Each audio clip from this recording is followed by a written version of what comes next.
সম্মানিত সাংবাদিক ভাইদের উদ্দেশ্যে বলতেছি, যত মিডিয়া আছেন সবার উদ্দেশ্যে বলতেছি, আপনারা মিডিয়া থাকবেন নিরপেক্ষ হিসাবে বা নিরপেক্ষভাবে থাকবেন। আপনারা কোনো দলের দালালি করবেন না।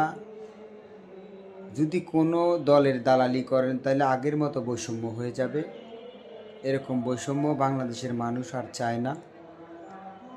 আপনারা মিডিয়া যারা আছেন, বিশেষ করে আপনাদের উদ্দেশ্যে বলতেছি, আপনারা কোনো পক্ষপাতিক করবেন না, কোনো পক্ষর দিকে ঝুঁকিয়ে পড়বেন না। এটা আপনাদের কাছে জোরালো দাবি রইল। কারণ বিশেষ করে বাংলাদেশে এই বৈষম্যর কারণে বাংলাদেশে এক সরকারকে উৎখাতিত করছে বর্তমান বাংলার জনগণ। সেই ক্ষেত্রে আপনাদের বুঝে নেওয়া উচিত যে আপনারা যদি বৈষম্য করেন তাহলে এই দেশের মানুষ আপনাদেরকেও ছাড়বে না। তাহলে এই জন্য বলতেছি, আপনারা মিডিয়া ব্যক্তিত্ব যারা আছেন তারা নিরপেক্ষ হিসাবে কাজ করবেন, জনগণের জন্য কাজ করবেন, দেশের জন্য কাজ করবেন। এটা আপনাদের কাছে আমার বিনত অনুরোধ থাকবে।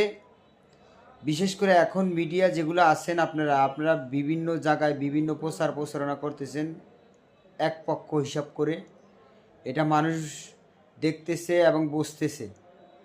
তাই এর জন্য মিডিয়া ব্যক্তিত্ব যারা আছেন তাদেরকে বলবো, আপনারা নিরপেক্ষ হিসাবে কাজ করে বাংলার মানুষকে দেখিয়ে দিবেন। এ বলে আমি আমার বক্তব্য শেষ করলাম।